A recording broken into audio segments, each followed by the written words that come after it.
Ladies and gentlemen, a very good afternoon and a warm welcome to this joint conference today hosted by the team here at the Centre for Army Leadership and our friends and allies at the Foundation for Leadership Through Sport. As we sit here on the eve of yet another COVID-19 national lockdown, the timing of this event could not be more appropriate as we get ready to reflect, discuss and learn from senior leaders across sport, business and the military as they share their experience with us on leading through crisis. I thought it worth referencing the journey that led to today's conference. In April of this year, the Centre for Army Leadership responded to a request by the NHS to support them in the rapid design of a leadership development package for their leaders and managers across the organisation as they sought to adapt to the evolving crisis. On the back of this work, we decided to consolidate our thinking into a publication that offered a military perspective on crisis leadership, drawing on our corporate experience and our core philosophy. And that paper, Leading Through Crisis, a practitioner's guide, is available now in your chat window. Conscious, however, that whilst the Army has over 300 years of experience operating in what many might consider crisis environments, we have adapted and evolved our leadership accordingly, but we are humble enough to appreciate that we don't have all the answers, and we have much to learn from friends across multiple sectors who inevitably face the same fundamental issues, albeit in very different contexts and very different environments. With this in mind, this summer we reached out to some of those friends across multiple sectors: sport, military, academia, the public service and the faith communities, to draw on wider perspectives on crisis leadership. And this led to a second publication on COVID-19. And again, that is available in your chat window now. And one of those partners we reached out to is Bob Reeves, director and founder of the Foundation for Leadership Through Sport, who put us in touch with the likes of Bill Sweeney and Hugh Jennings, who will be hosting or who will be briefing to you today, but also contributed to that publication. And it was in conversation with Bob that the idea, the genesis for this conference came. So thank you very much, first and foremost, to Bob Reed, but to all the team from the FLS for the outstanding support they've given to making this conference what it is today. And more on Bob in a minute. A bit of admin for today then. For you in the audience, you will have your videos and your audio muted throughout. If you have any comments or you wish to provoke or indeed join in the discussion, please use your chat window at the bottom of your screens. If you have any questions for any of our panelists, please put them in the Q&A box at the bottom of your screen. That will get filtered through to the team here, and we will push them through to our chairs who can pose those on your behalf. Timings for today will also be available now in your chat window. 3 sessions we've got for you, roughly an hour each: crisis response, operating in chaos and uncertainty, and finally, future challenges. Don't forget, today's recording will be available early next week on the Centre for Army Leadership YouTube channel and through our website, and also on the FLS, the Foundation for Leadership Through Sports website. And details of that will go out through our various social media channels. But please do share this with all your friends and colleagues, because we've all got valuable lessons to learn. I think everyone would appreciate that we have corralled and coerced a very impressive lineup of speakers for you here today. And I hope you'd also agree that ordinarily such a cast would attract a healthy ticket price. But today, of course, this conference is free for you. That said, we would like to appeal to your overwhelming generosity and kindly request that, should you find it appropriate, you donate to our chosen charity today, the Royal British Legion. As many of you know, the RBL is the country's largest armed forces charity, who provide lifelong support to our serving and ex-serving personnel, as well as their families. And this time of the year, you're normally greeted by the smiling faces and rows of medals of our veteran community, selling poppies outside your local supermarket, town centres and railway stations. But evidently, this year, that won't be the case. It's also worth noting that a large proportion of RBL's annual income comes from the events leading up to Remembrance Sunday, particularly the selling of poppies. And so, like many charities, they've been particularly hit hard by the COVID-19 pandemic. So for those of you that would like to donate, then please use the link to our Just Giving page that's again available in your chat window. And without wanting to anchor your thinking and anchor your generosity, we're due to have over 1,500 people joining us today. And if everyone gave at least £10, that's £15,000 the RBL would not have ordinarily had if it wasn't for your generosity. And as the RBL would remind us, every poppy counts. Right, time is precious. That's it from me. Without further ado, it is my pleasure to introduce my co-host today, Mr. Bob Reeves. Bob was for many years Director of Sport, Exercise and Health at Bristol University and President of the RFU 2013-2014. And through his work, he recognised that the lack of attention to leadership development in and through sport encouraged him to establish the charity Foundation for Leadership Through Sport over 10 years ago. Ladies and gentlemen, enjoy today. I'll now hand over to Mr. Bob Reeves. Bob. Thanks very much, Langley. Good afternoon to you all, wherever you are in the world. It's a very exciting occasion, and there's been a huge amount of work put into it, and I hope it will all pay off and everyone will gain from it. The Foundation for Leadership Through Sport as a small charity was set up 10 years ago, as Langley said, after I'd been in discussion with several people involved in high-level sport in this country, and we were bemoaning the fact that not many people were using this wonderful opportunity to develop leaders through the medium of sport. And in fact, at that time, at the top end of British sport, there were more foreign coaches than British coaches. There were more people as performance directors who were not developed in the UK. And we were certainly not developing our own leaders in and through sport. And it came to pass that I had one conversation with Sue Campbell at a meeting in London, then chair of UK Sport, and now Baroness Sue Campbell. And she's in charge of women's football at the FA now, and we're very lucky that she's going to be with us today. And she's a true leader, and as are the others who have accepted the invitation to come here. But she was certainly a catalyst for our establishment, so that through this small charity, we are able to look at the ways we can use sport as a vehicle to develop leaders in sport, of sport, and through sport. When we hold events, whether workshops or conferences, we always involve leaders from sport, business, and the military. And from the early days, we've learned we can gain a lot from one another. Principles of leadership, whether in time of crisis or not, remain the same.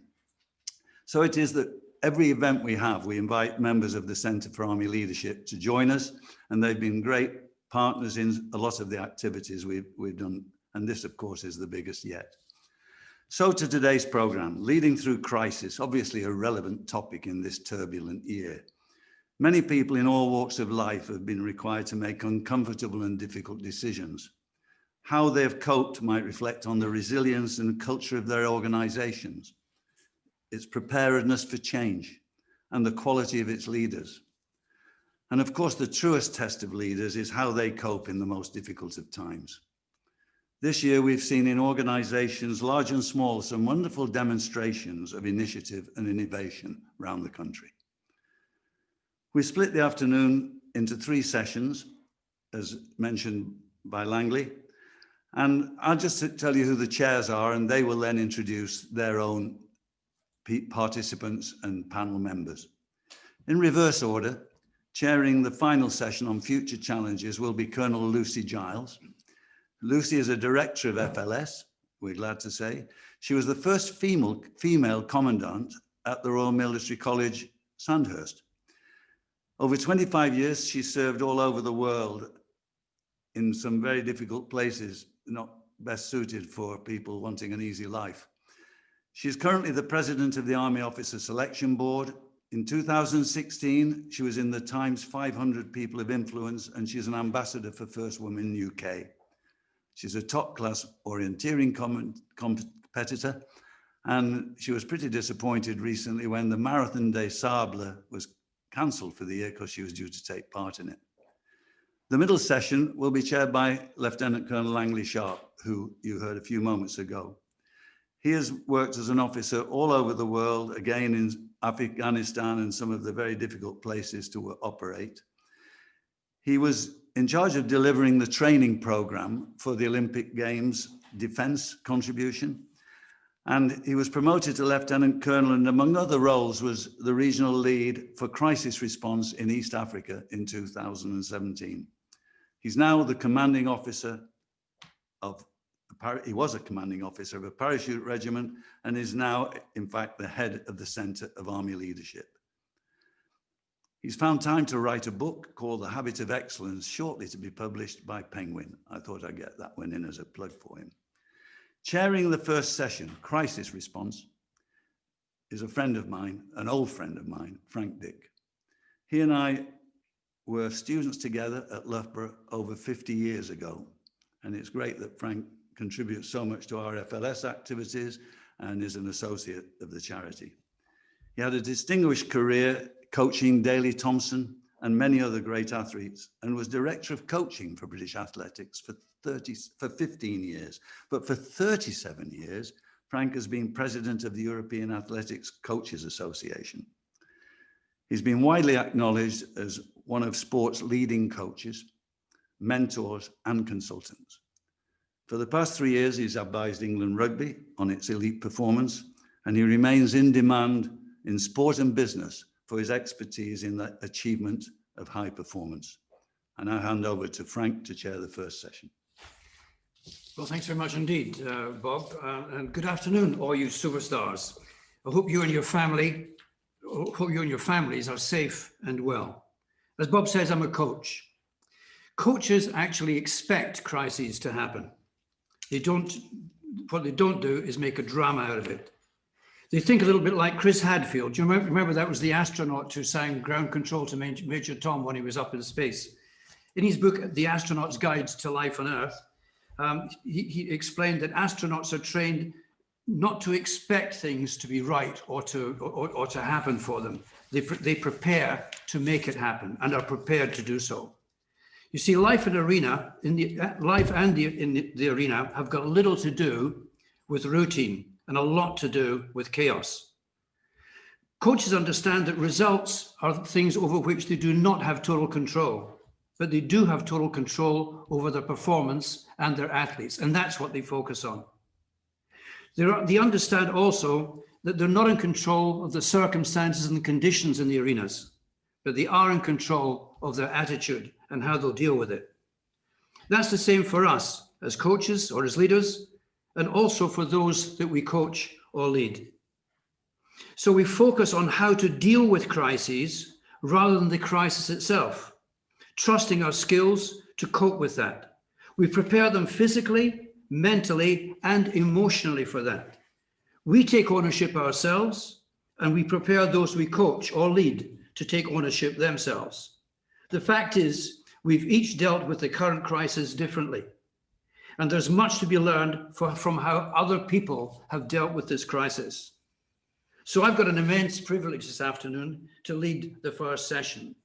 And in this session, we've got serious leaders. The first will be Brigadier Lizzie Faithful Davies, who I will irrespectfully refer to as Lizzie.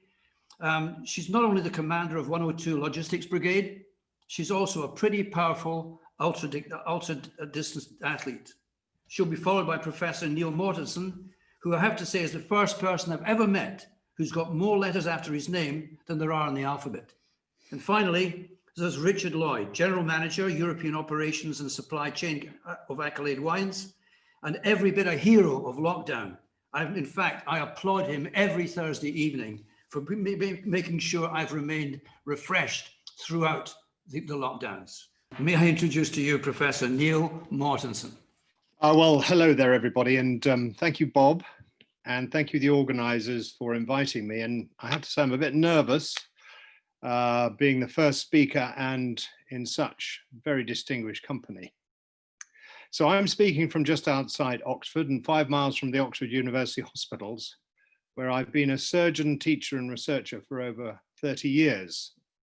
I've had many leadership roles in hospital and surgical societies, both nationally and internationally, but nothing quite prepared me for this. And just to make clear, I am apolitical, so if anything sounds like political criticism in what I'm about to say, it's not. So I left a world of the immediacy of surgery, cut in the wrong place and it could be a disaster, cut in the right place and it could be a triumph, a world of quick decisions, of calculating and taking risk, of being focused. I left all that for the world of surgical leadership and politics when I became president of the Royal College of Surgeons of England earlier this year, in effect, the voice of surgery for the next 3 years. So the Royal College of Surgeons sets exams and training for surgeons of the future, helps the surgeons of now keep up to speed, and provides leadership in professional standards, the introduction of new technology, and for surgical research. And with great timing, we are hoping to open our new, shiny, rebuilt college in Lincoln's Inn Fields in May next year. So soon after I was elected, normally a great honor, COVID struck. Planned and much emergency surgery ground to a halt, and our members were scared. No one knew what to expect, both at local government and hospital level. There was utter panic. Suddenly, we were having daily briefings, hourly team calls and endless virtual meetings with discussions with our leadership team, our regional representatives, our members, the NHS management, and the Secretary of State for Health. We were giving advice, helping to draw up protocols and guidance, and sending back up-to-date situation reports, masses and masses of paperwork, endless phone calls, briefings, and problems, and uncertainty wherever we looked. So to explain, we at the Royal College of Surgeons, we don't employ any surgeons, and we don't have any, if you like, financial or legal relationship with hospital management teams, but they do look to us for a lead. We have that special position and privilege of being a trusted voice outside government, and that of course brings huge responsibility. As the first news came through of the problems in Lombardy in March, and the sight of patients on TV, in corridors, on trolleys, gasping for breath, and the reports of the dearth of ventilators, frantic preparations were made here in the UK. And one of these was to cancel all planned surgery, which effectively happened around the 15th of April. And this was to free up staff and beds to cope with the massive anticipated surge in emergency admissions. Those staff who were still on emergency surgery rotas were scared. Would they be adequately protected from catching COVID themselves? Were there heightened risks from anesthesia and surgical procedures? The aerosols generated by drills or intubation? How would patients do if they caught COVID around the time of surgery? And then those who weren't on active surgical duty were reassigned to help with ITU and medical problems. It quickly became clear that HQ, let's call it, wanted to control the show, but were ill-equipped to do so. And one of the biggest lessons from the pandemic has been the sense of teamwork, ingenuity, and energy of the many local teams around the country facing up to local problems and coming up with local solutions, freed from central control. And I have to say, many of my colleagues did an absolutely brilliant job. Now, one of the issues was PPE, personal protective equipment. Wearing it is cumbersome, exhausting, and difficult, but essential. I can't go into all the reasons, but there was just not enough, especially of the FFP3 surgical masks. We gave out a clear message, both privately and publicly, to our surgical teams. If you don't have the correct equipment, don't put yourself in harm's way. If you get the virus, you'll be a loss to the workforce, and you could give it to patients or somebody else in the team. And we found out subsequently that if a patient did contract COVID around the time of major surgery, they would have a more than 20% mortality rate when it would previously have been around 2%, a tenfold increase.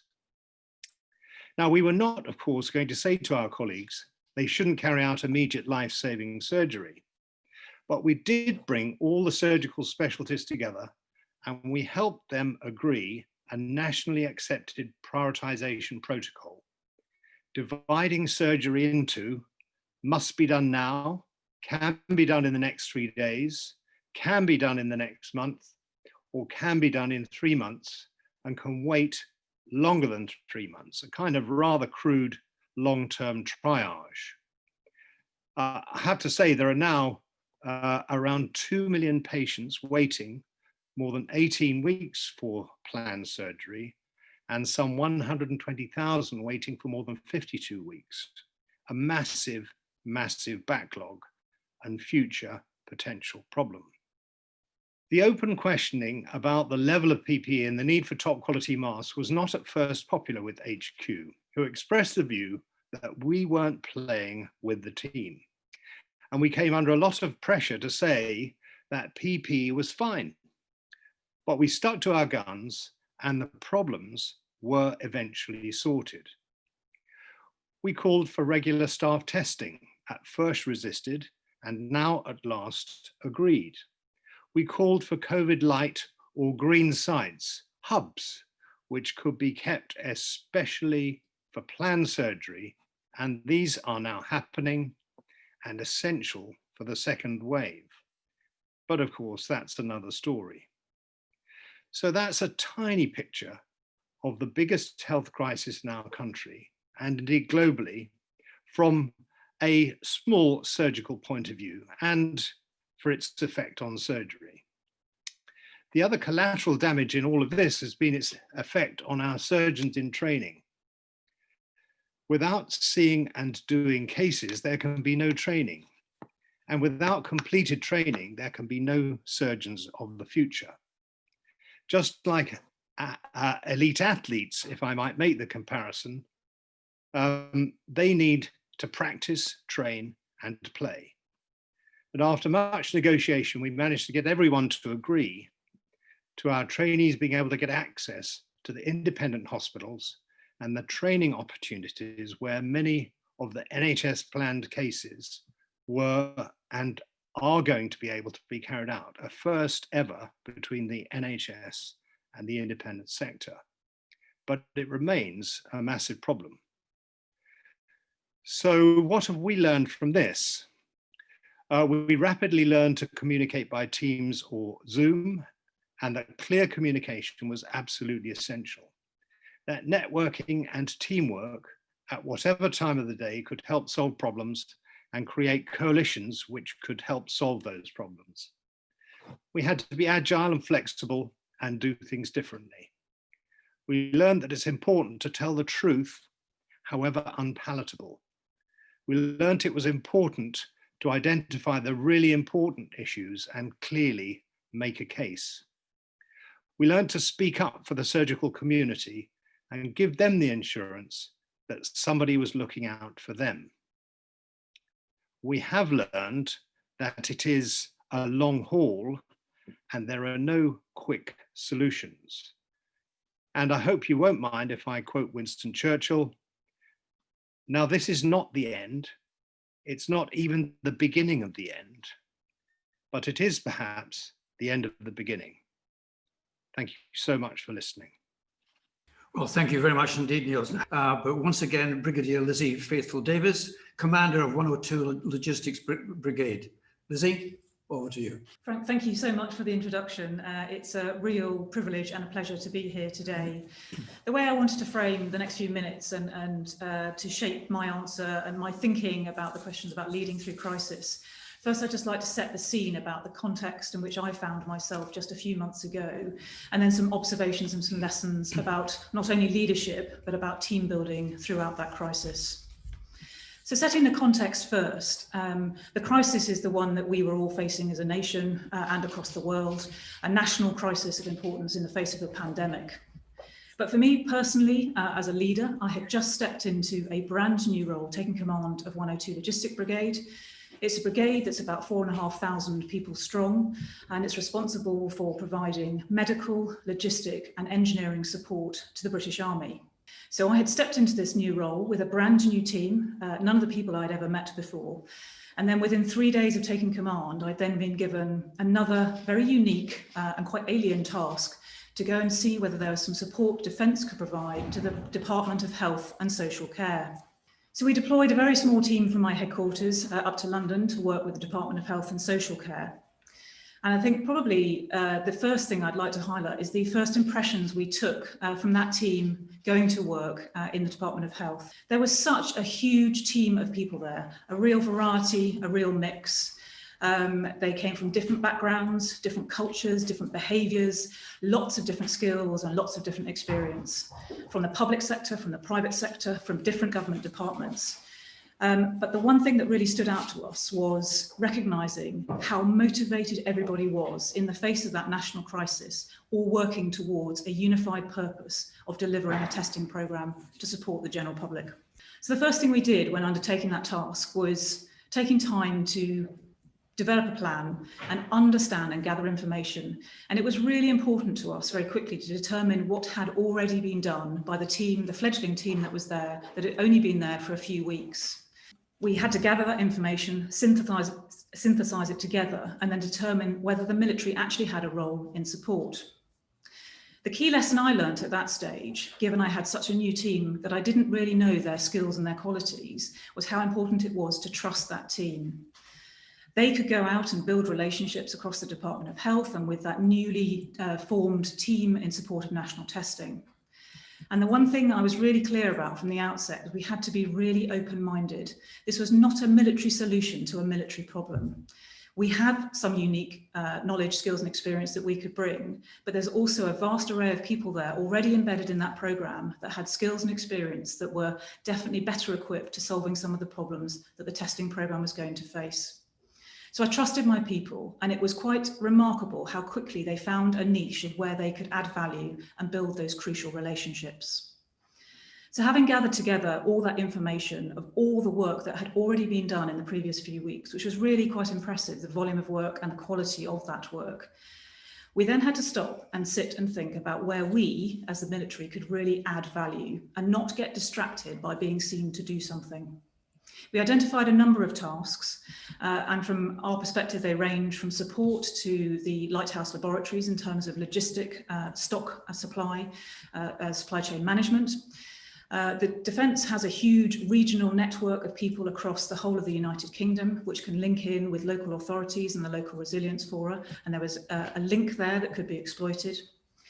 We have a vast number of personnel in the British Forces, again, who are geographically dispersed, that could be used to provide support to the physical delivery of testing.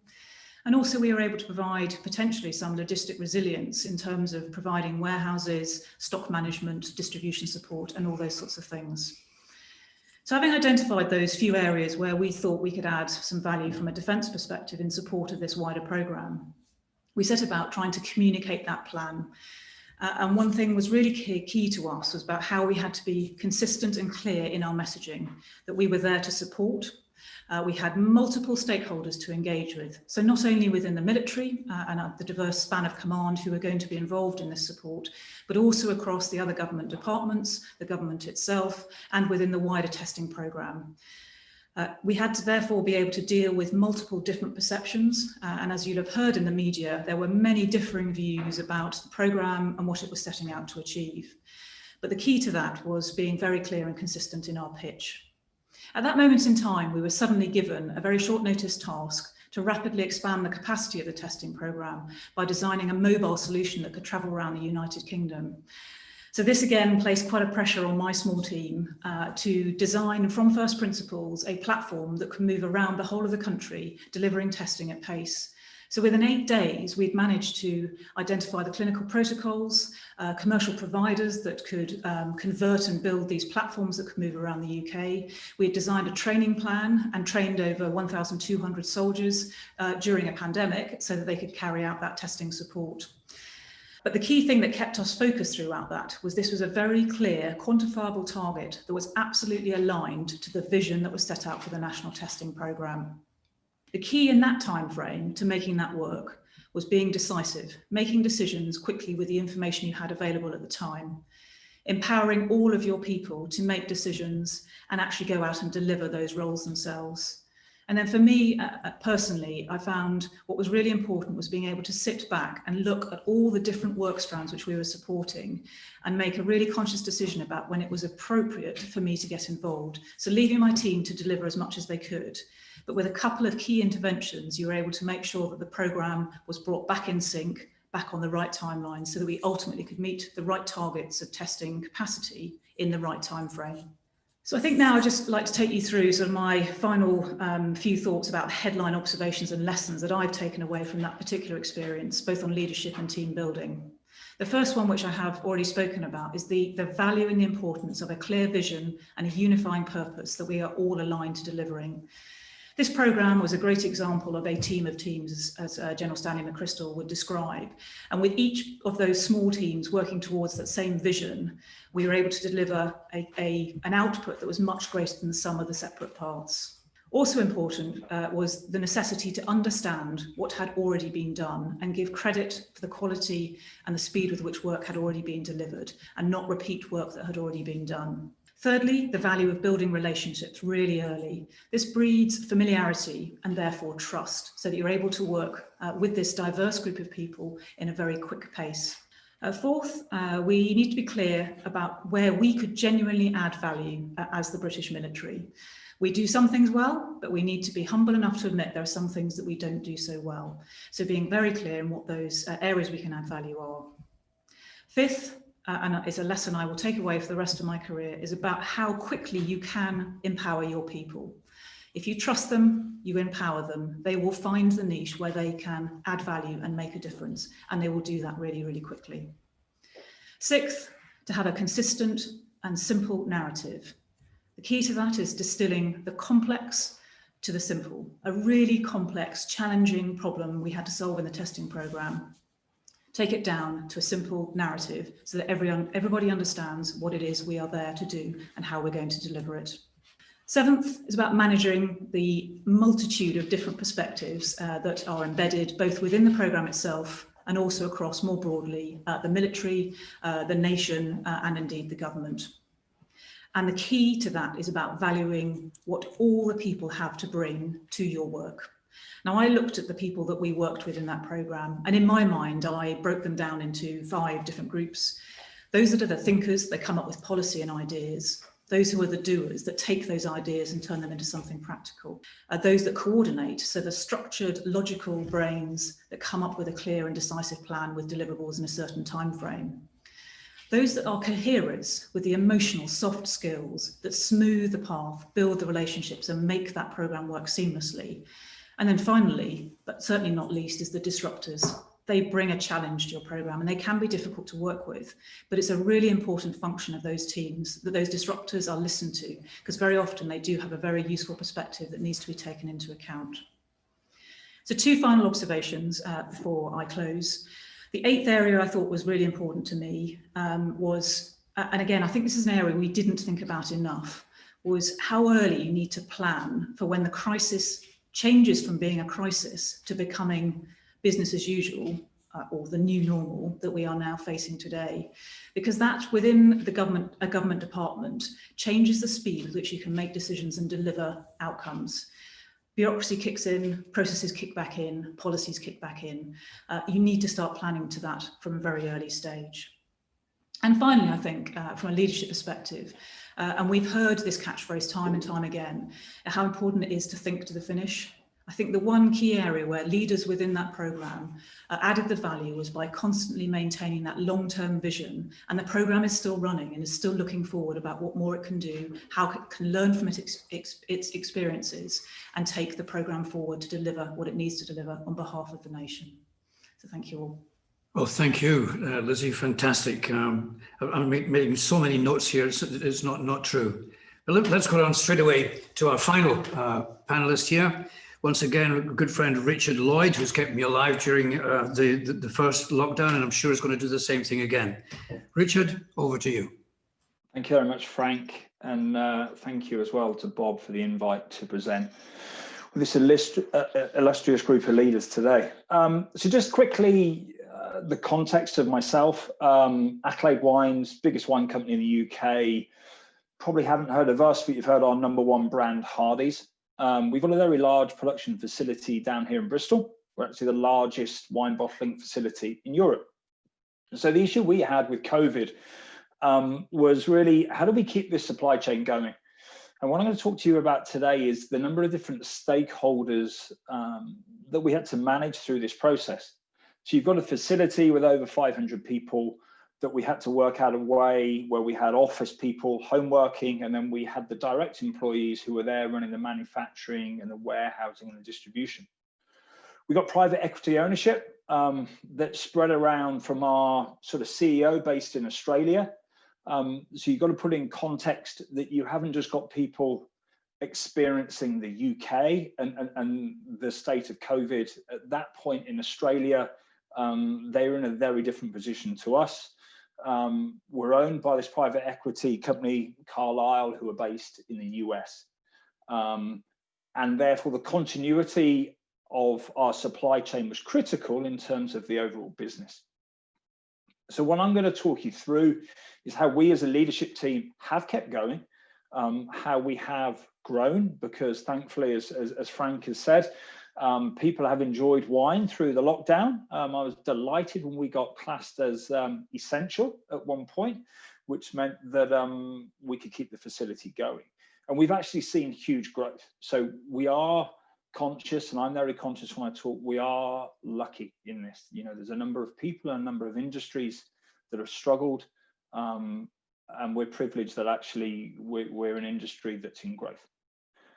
So I'm going to break down really into sort of 4 areas on how my sort of leadership team have managed to sort of go forward and in this crisis. And the first bit that I'm going to talk about is for us, and we've badged these, you're going to hear me talk about 4 badges. The first one is speed over precision. I think in a crisis, you can be in a position where there is so much information coming at you. And at first you want to get a consensus, but actually I believe in a crisis, the role of a leader actually magnifies and is there.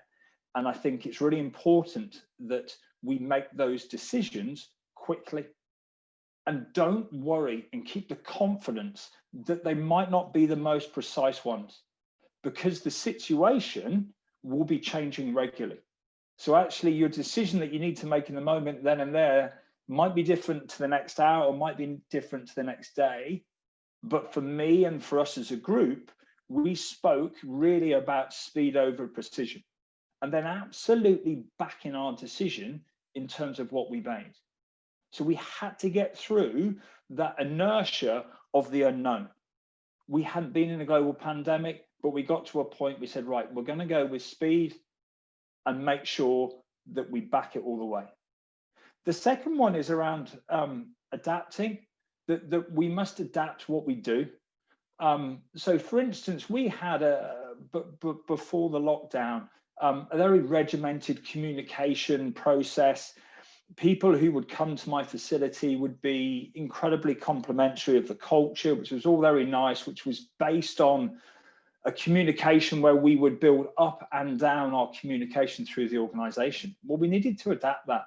We needed to find a way of how did we actually get our message, not through the tiers, but actually straight to the front line. So one of the things we did early on was actually change our communication protocols. And we moved to videos, but actually recorded videos because we had a workforce that was working from home and they were working at different times because we were supporting the flexible working of those people that had children, those that didn't. Then we had the frontline workers who were on shift, off shift, on a night shift, and how were we going to keep them informed? So we adapted straight away our communication protocol and actually cut out a number of layers. And again, we had to be comfortable with that and had to make sure that there was a desire for written comms, and we very quickly moved away from that. And we made a decision, which we're still backing, around finding an easy way of getting our message to them. The third one's about being reliable. And we spoke as a leadership group as time went on about how can we be that leader that's reliable? And what we really meant by that was we have to look after ourselves. As we can now see, we've been going through this for months. So therefore, it was really important for us to look after each other and make sure that we stayed true to our working processes. So what I mean by that is you've got to look after your health. You've got to look after your exercise. So for me, when the pressure's on, I've always lived to, it's even more important for me to keep structure in my day.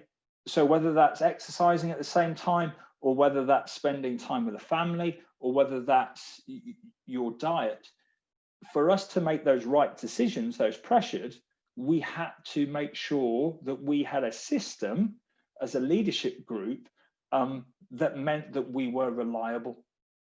And the fourth one that I'm going to talk about is engaging, and is very much linked to the previous one. I probably fell into the trap early on of not engaging enough with my senior team. We got so focused on the problem that actually then I started to notice actually some of my team who I would have thought were the absolute rocks of my team at a point in crisis weren't quite where I expected them. So we talk about engaging. So for me, it's really important that we spend that time understanding and engaging with the senior leaders, because everyone's in a slightly different headspace, is in a slightly different position at home. And I think those assumptions need to be taken away. So just to recap, what we still talk about now, and we do talk about these headings, and they're very simple. So we talk about our speed over precision. We talk about adapting. We then talk about being very reliable and structuring that, and then engaging. And the final point that's a sort of personal view of mine in this point of crisis, and there's been quite a bit of dialogue today around the virtual world, and here we are doing a virtual conference, which is fantastic, versus that face-to-face. And I know there's been a lot out there about how we've moved forward at a speed with technology, and there's a number of people in my team saying, oh, we're going to be able to stay with this remote working, we've proved it can work, this is the way forward. I'm not quite in that camp. I think the virtual world, we've proven as a society and with regards to my business that we can work and deliver the here and now in the virtual world. So for me, we're quite good tactically at making decisions, and we've adapted. My concern is I'm not sure, and as a business, we're being as strategic anymore. My concern is how do we create that time to think from our sort of lean philosophy that's very much central to our operations, and some of the FLS who have been to our facility will have heard me talk about the time to think. I'm concerned at the moment that I don't believe I'm creating the right forums for my leadership team to have that time to think as a group. Because when you're virtual, you can't harmonize the environment that you're in. So normally I would have my leadership team together. We would be in a room. There would be the distractions off. There would be the classic flip charts. Now we're often virtual, and someone might be having a different distraction. There might be a different thing going on, and that reading of each other. So it's just, I suppose, a personal view at the end and a watch out, and that I'll be intrigued by the other leaders' discussions today on their views of how we're changing our working styles, and we fast forwarded that, and there's certainly some benefits. I'm not convinced it's still the most conducive and productive way to go forward. So that's it for me, Frank. I'll hand back to yourself. Well, thanks very much indeed, Richard. Fantastic. Well, as I said, I haven't stopped writing since you all started. So we've got a little bit of slack for time at the moment. So may I just take this chance to summarize things that I've picked up from the conversation so far. First of all, of course, it arrived and it was pretty different. So lessons learned, first of all, we have to learn fast and better. We've got to learn to learn on the move. Second point, we've got to exercise what I call constructive candor. If we don't have candor out there, there's no honesty. If there's no honesty, there's no trust. If there's no candor, there's no accountability. Because if I'm working with you and I think you're getting it wrong, I owe it to you as well as to the team to make sure that you pick up on my observations. And if you don't have accountability, you don't have respect. Next point was, we've got to learn to disengage with the routine and the expected. We've got to be prepared to do that, because life isn't routine. As I said earlier, it's about chaos. So we have to take time sometimes to learn how to disrupt. And the way I think of it, it's a little bit like Newton's cradle, to take time to take one ball off the side and disrupt. What could we be? What could we do? What if? Why not? And once we've spent time on that, of course, we start dreaming, which is the next ball. Once we start dreaming, we've got to make a decision on what we're going to work on. Once you do that, you create a design, and then flying off the other side goes the delivery. But that's going to come back again. And so we have to learn to put that sense of learning to be disruptive in our thinking into our normal working life. Next, we've got to make sure that in the middle of crises, we don't get so wrapped up in things that we miss the importance of professional practice. Our skills have got to remain brilliant, and we've got to make time to do that. As you heard from Neil, there was a possibility there that our surgeons would be taken away from the sharp end of things. And worryingly, of course, that can make us that little bit ring rusty. And I certainly wouldn't want a ring rusty surgeon looking after me. Next, from the military and the police, a big lesson surely for all of us. They're there to keep us safe, and all the other services. That's what they're there for. And thank goodness they were there for us throughout the first lockdown. And I know will be there 100% for us through the next. The truth is, they're good at keeping us safe. Next, point 7, we've got to learn in this world of chaos to have an agility of mindset, to being creative in a world of change, to be flexible, to be able to adapt to it, and also to be very quick to leverage the uncertainty to our advantage. 8th point, make sure we constantly focus on the basics. Don't lose sight of that. Don't get so caught up on what's the spin that's happening round about us that we miss out on these professional basics again. Keep life simple, as Lizzie said, and make sure that you don't start chasing the wrong things. Control the controllables. Don't get yourself buried in the things that you can't control. 9th point, and I feel very strongly about this in any team, make sure you know your people. I think this is a point that Richard was making there. When we get out into these situations, do we know our people? Do we know their stress signatures? Do we know the stuff that they may struggle with? Well, we're going to get into these crises again in the future, time and time again, I'm sure. We've got to take more time to know our people. And of course, at the same time, make sure we know ourselves. And the final point is that when we look at the preparation of people, it's not just about the physical for coaches, as I said earlier. We've got to be able to look at the mental and the emotional. We've got to learn how to recover fast from the different stresses that these represent and turn them to our advantage. Well, I've got a load of personal questions here, but there's a whole rush of them coming in now. And the first one that's coming in is for Professor Mortensen. What is your view of the makeup of the SAGE leadership team? Should it not have had physicians and surgeons on it from the outset? It seems extraordinary that we've allowed elective surgery to suffer so much. Professor Morrison. Yeah, thank you very much. So obviously, SAGE is all about gathering information and modeling. And modeling can have, if you like, an emphasis on the best outcome or the worst outcome. And I guess it's where you take your signature from. I think what happened as the COVID crisis took hold was that the authorities were absolutely terrified that there would be no beds for incoming emergency patients.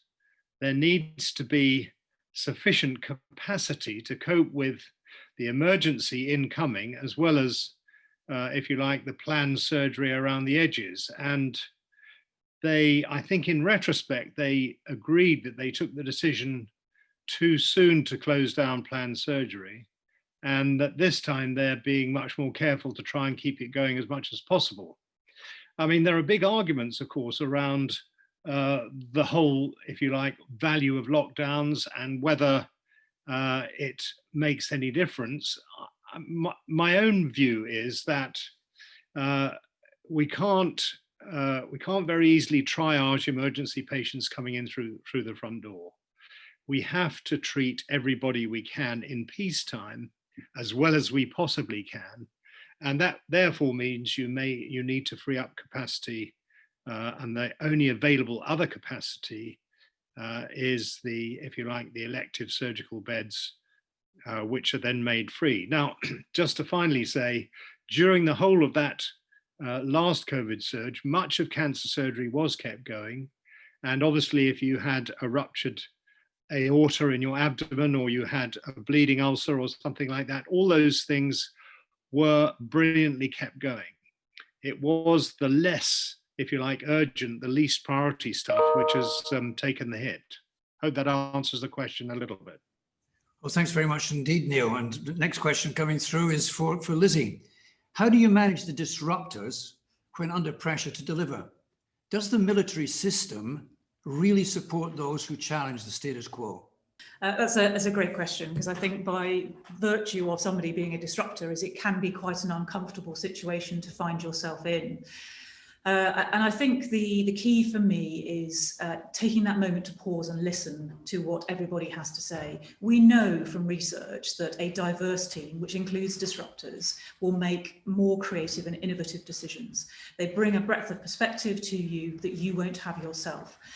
They are, by virtue of being a disruptor, they think differently to you. That doesn't mean that you are right and they are wrong. Quite the opposite. It could well mean that they have an idea that is right and you need to broaden your horizons to embrace it. So I think in that crisis mode, when you're under pressure, it's about just taking that moment to pause, breathe, stop, think, and then respond to that individual. So the second part of the question really was how does the military system support those who challenge the status quo? So I think we are working really hard to become better at this. I think historically, the military is a very hierarchical system, and we are disciplined and we take and issue orders. But I think in the 21st century army now, we are actively trying to encourage our people to challenge the status quo at the right time and place. We must listen to all of our people from all backgrounds, from all experience, and provide a safe environment where it is okay to challenge and question. There is a time under pressure, perhaps on military operations, when we do need to ensure all of our people respond and follow orders at the appropriate time. But even in that situation, we must remain alive to the fact that somebody looking at a challenge from a different perspective may identify when a legal boundary has been breached or a moral boundary has been breached. And therefore, having that environment and training to cater for that environment where it's okay to challenge is important both at home and abroad, overseas and operations. So whilst I wouldn't say we're perfect at doing this, we're actively trying to create that environment where we hear the voice of our most junior soldiers, we hear the voice from many different people around us, and most importantly, we as leaders learn how to respond to that in a positive and constructive way and not being dismissive to those ideas that they present.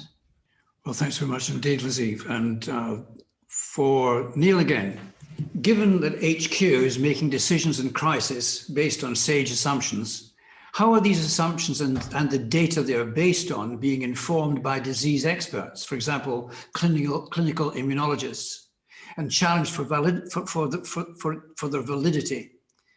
The Centre for Army Leadership will recognise the concept of red teaming to pressure test these models and assumptions before using them as a basis for critical decision making. How effective has this process been in your view? Yeah, well, I'm not sure whether any red teaming went on. Obviously, the original planning was around a flu-style epidemic, and I think everybody was caught rather unawares because this was something different. And obviously then panic set in, and as I say, I think they, if you like, took the view that the modeling which predicted the worst should be the basis on which the system was instructed to act. In amongst the SAGE team, there are not just modelers, but obviously experts in infectious diseases, people who've previously looked after Ebola and stuff like that. So they did have experience of, the problems of pandemics, but I guess this was on such a massive, broad scale that it took everybody completely unawares.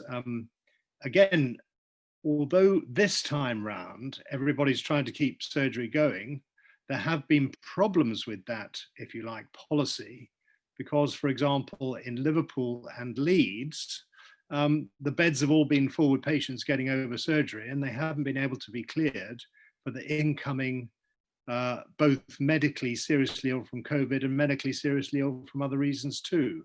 So it's incredibly difficult to strike the right balance. What it has exposed is that the UK, compared with our European colleagues and by, if you like, top international standards, has a long-term under-provision of bed capacity and intensive care unit capacity. And I hope that will be addressed once the great book is opened and all this is over. Thanks very much indeed, Neil. So a question here for Richard. First of all, the questioner is saying thanks to all of the panel for giving the time today. And the question is this: with the country, what do the panel think are the most positive lessons learned from their sectors, reaction and efforts to sustain activities during the COVID pandemic, which could be taken forward and integrated into their sectors moving forward post-COVID? Lizzie, would you like to take that one first? I think there's a huge number of positive lessons that we can learn, and we have learned, hopefully we've learned, not just identified, that we can take forward looking forward. And I think from a defence perspective, and I've outlined some of those lessons earlier when I was speaking, I think we are becoming more attuned at working with other government departments and understanding the dynamics of those relationships and building that resilience into our system so that we actively engage those other government departments all the time. So I think one of the strengths from a defence perspective is our routine interaction with local authorities and local resilience forces across the UK, and building and harnessing and developing those relationships continues to be a really critical part, and we must continue to do more of that so that as a defence force we are capable of reacting to any number of crises that the UK might face. Now, we've seen examples of flooding and foot and mouth disease and those sorts of examples, and this pandemic has once again identified that there are, through that geographic dispersion of our troops, our ability to plan and think strategically, we can provide support to other government departments irrespective of the crises that we face. Well, thanks very much indeed, Lizzie. Neil, would you like to comment on that one? Yeah, I mean, I think maybe Richard's problem a bit earlier was that he was on mute. I don't know. I think the biggest lesson we've learned is that we can do a lot of our work remotely, and we don't need to be face to face. And that's obviously spilled out into clinical practice too. The whole business of the outpatient appointment is being completely rethought. And I know that in many hospitals now, patients will have an initial either telephone or even better Zoom or Teams conversation with their consultant, and then at that point it will be decided whether they actually need to come onto the hospital site. That's got massive advantages in terms of the whole business of just such simple things as parking, of people's time, of using the clinician's best time, and so on. And that's going to be, I think, one of the really big lessons from the COVID crisis for us. Okay, Richard, ready to come in? With the country in crisis again, with another lockdown imminent, do you think we are handling and managing the situation well? And if not, what advice would you give? I think we have improved. I think actually we've fast forward as a country our openness to talk about mental health. I do think that if I look at my team at the moment, the majority of the conversation in the last couple of days about going back into lockdown has been around actually the engagement and the personal support for people and the openness, not necessarily about the mechanics of running our supply chain. And I think I see that out there in the media as well. So I actually think that the country and everyone's in a much better place because people seem more comfortable to talk about their challenges. And I think as long as we stay, realistically positive, because it is challenging, then I do think we're going to get through the second lockdown in a better way than we did the first. News. So again, to all panelists, thanks for your presentations and very fascinating thoughts. A question for all of you. Many people in your teams have gone above and beyond their job descriptions during this crisis. How are you planning to reward them after this is over? Lizzie, do you want to take that one up first? Yes, another really great question. How do we reward and recognise our people for what they've done, especially in this environment when they've gone above and beyond? And it's challenging in the public sector where for the military, we can't offer a financial remuneration or award of that nature. So I think at the very lowest level, it's making time to say thank you and acknowledge the work and the breadth of work that our people have achieved. And a simple thank you does sometimes go a long way.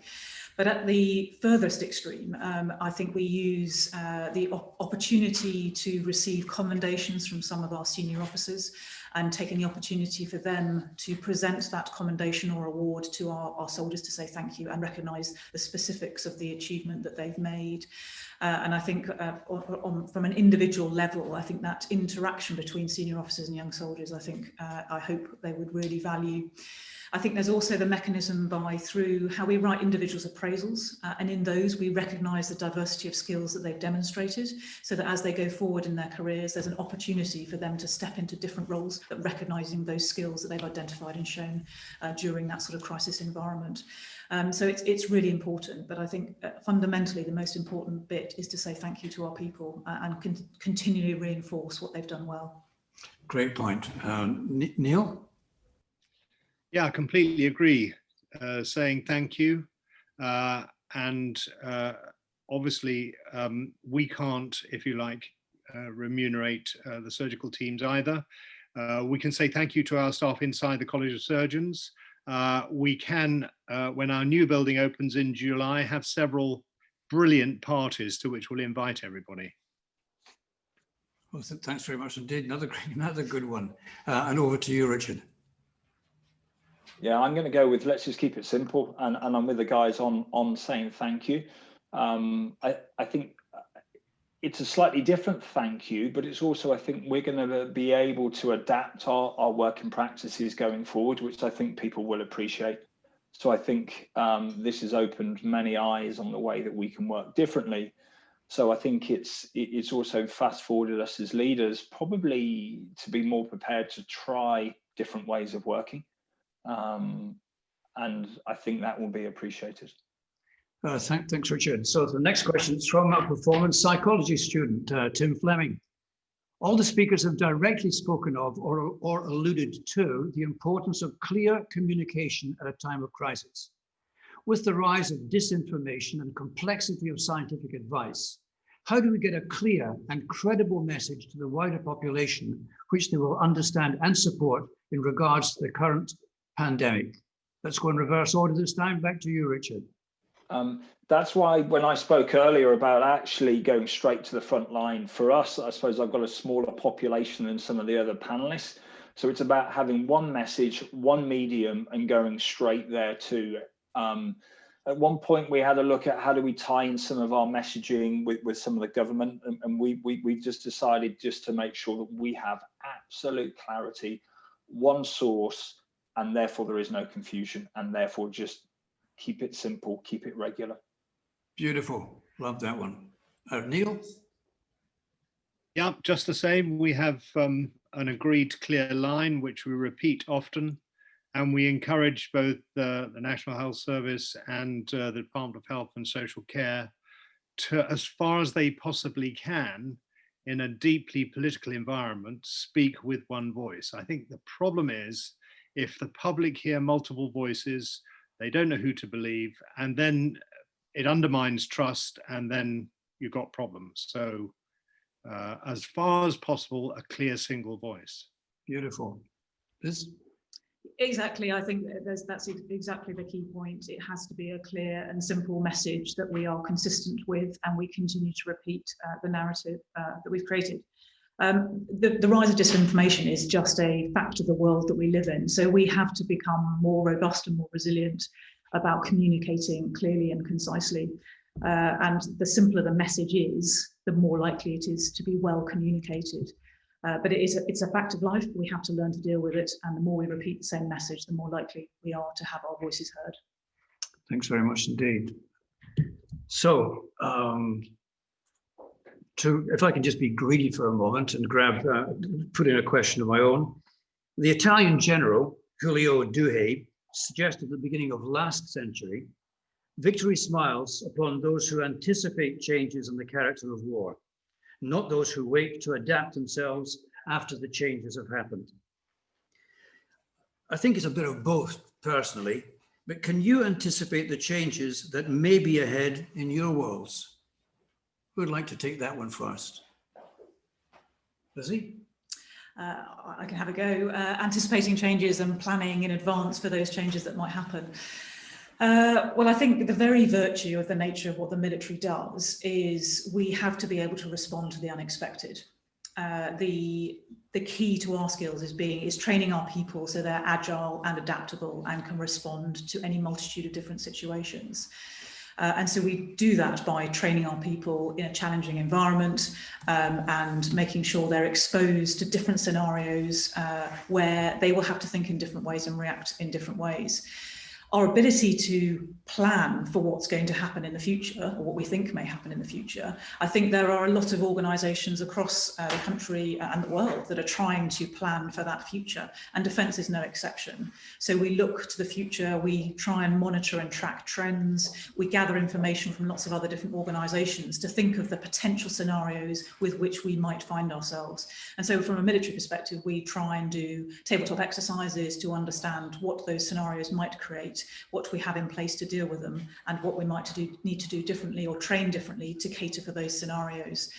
But I think the reality is we can't always predict what is around the next corner. So having people that are agile in planning, able to think on their feet and able to respond quickly and into a different and changing environment is really key to that as well. Well, just sticking with you then, Lizzie, I guess we can't get into the specifics of a crisis, but we can get into the process that we're going to approach to deal with it. Absolutely. And I think, again, from a military perspective, we are quite disciplined in our processes of how we train people to think and solve problems. And that doesn't mean, by being disciplined, that means that we come up with the same answer every time. It means we follow a process that allows us to think logically through a set of steps that helps us think about the whole breadth of a problem that we might be about to face. So that discipline and the structure that we train ourselves in peacetime means when we are under pressure, either at war or in a crisis such as we're facing now, that our people can still think on their feet despite that pressure and go through a logical problem-solving scenario to come up with good and tangible ways that they can try and solve that problem. And trust that they have the basic skills to apply at that point. Yes, and again, we talk in the military about having a set of foundational skills that all of us are trained in every single day. And that is not just our combat warfighting skills, but it's also how we think, how we keep our mental health, how we keep our physical fitness. All of those basic low-level skills are absolutely fundamental that we can fall back to in a time of crisis and know that we are mentally, physically, morally, conceptually at a sound foundation from which we can then flex to the task in hand. Great response. Neil, can I put that one to you? Yeah, well, a year ago we had a publication, The Future of Surgery, after a commission looking at it. Of course, there are lots and lots of themes. You know, a couple of them, for example, is it's the surgical team rather than the surgeon, and obviously technology. Technology is rapidly advancing in terms of surgical bits of kit. And as surgeons, we love playing with these toys, but it's difficult to predict exactly which one will stand the test of time. So trying to identify technologies which are going to last is pretty difficult, but we do try and see how those might change the surgeons of the future and the surgical training of the future. But I completely agree with Lizzie. We have to be prepared for the unexpected. And of all those technologies that come along, maybe 1 in 10 actually get there and the other bounce. So it's pretty difficult predicting the future. Oh, great, very thoughtful stuff, both of you. And over to you, Richard. I think I'll just build on what you said, Frank, around trust. I think our confidence can be there. I'm not sure we can face too many more challenges that have been thrown this time. So I think it's going back to that people element for me about, you know, looking after yourself, looking after your colleagues, and then actually having the faith and trust that as a team, you have the mechanics and the sort of resilience to work through it. So I think there are learnings, but I think one of the biggest learnings that certainly we're going to take away is to have that confidence that we can deal with the unexpected. I think a great point, and thanks for that. Actually, now that you've mentioned the word resilience, I've often felt that under the real pressures of life, when you're being bombarded from things round about you, there are 3 qualities you need to see yourself through. The first one is persistence, second one is resilience, and the third one is patience. Because I think we're all going to have to learn to have that little bit of patience when we're facing a world of uncertainty that's in front of us right now. So another question for all panelists. Please, could you compare and contrast the hierarchical leadership structure of the military and accountability and the flattened structure of the NHS, where democracy is often pushed to extremes, resulting in a lack of decision-making and no accountability? Whew, pretty harsh question that, but shall I start then with you, Neil? Well, obviously, I can't speak for the military, though I have lots of friends and medics in the military. I think part of the problem is that in terms of surgical training, there is such an emphasis on the individual relationship between the surgeon and surgical team and the individual patient.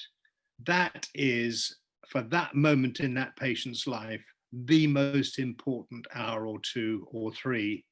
And it has to be done so well.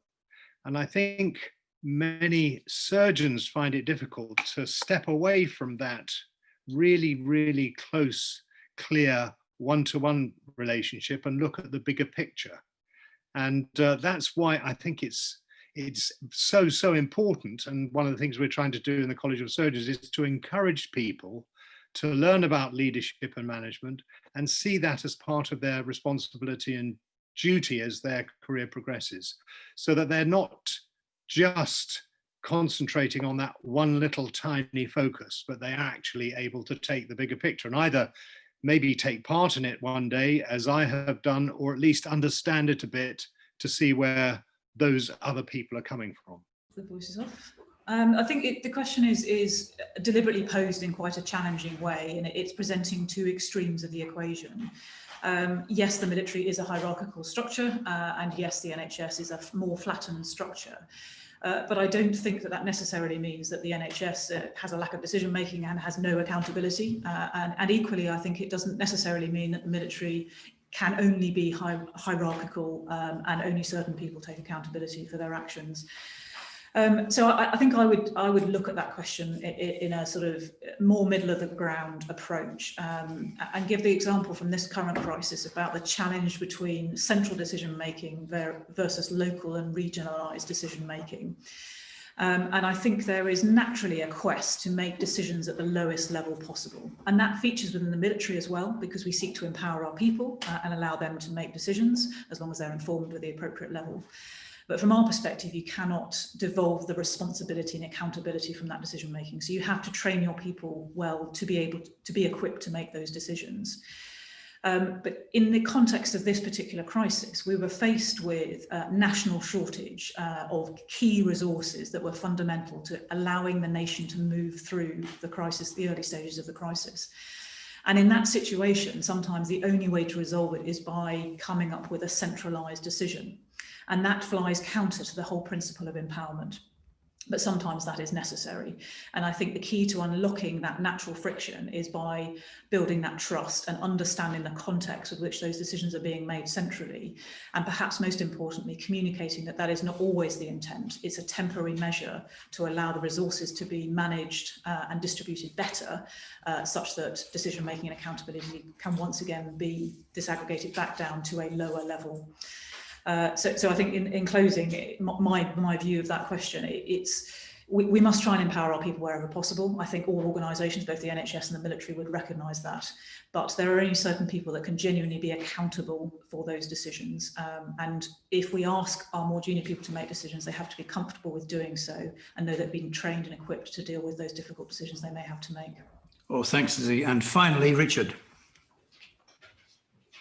I'm going to stay away from the structures, I think, of the military and the NHS, but I would say that I think the decision-making role of the leader grows in a crisis, and it's about the clarity of that.